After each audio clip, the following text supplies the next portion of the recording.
जय दत्तगुरु. जय दत्तगुरु. माझं नाव गौरव पवार. गौरव प्रमोद पवार. कुठून आला? आम्ही अंमळनेर, जळगाव जिल्हा.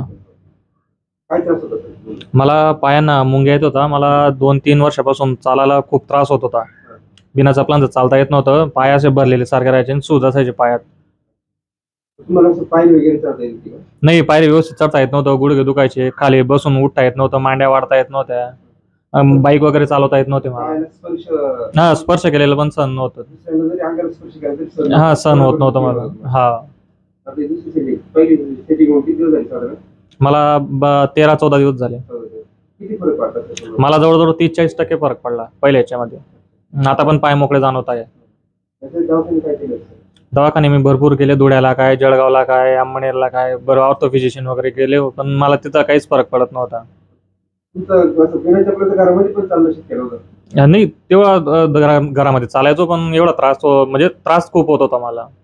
पहिल्यांदा आली तेव्हा तुम्ही पायरी वगैरे चढणं? हो, तेव्हा त्रास होत होता मला.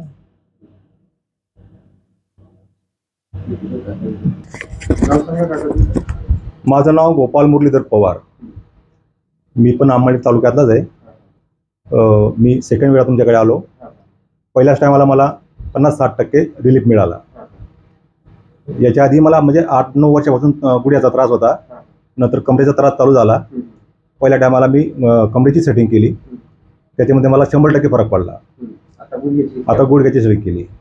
आता मी मला चांगलं फील जाणवत आहे. तुमच्या पुतणे आहेत ना? हो, हा माझा पुतण्या आहे. काय त्रास होत आहे ना? या मुलाला बिलकुल म्हणजे चालता येत नव्हतं. पायामध्ये पॅन घालता येत नव्हती. पायाला कुठल्याही दुसऱ्या माणसाने स्पर्श केला तरी सुद्धा त्याला सहन होत नव्हतं. कपड्याचा स्पर्श? हो, कपड्याचा सुद्धा स्पर्श सहन करू शकत नव्हता. तर आपल्याकडे पहिल्या सेटिंगला त्याला तो म्हणजे बराचसा फरक पडला. म्हणजे आता चांगला चालतो तो आणि व्यवस्थित आहे आता. स्पर्श वगैरे सहन होत? हो, स्पर्श वगैरे सर्व जे दुखणं आहे ते दूर झालं. इतर त्यांच्यासारख्या पेशंटला काय सांगू इच्छिता? रक्त पेशंटला तर एक वेळा इथं नक्की भेट द्या तुम्ही. नक्की तुम्हाला आराम मिळेल. हो. दत्त आश्रम चोंडीमध्ये. थँक्यू.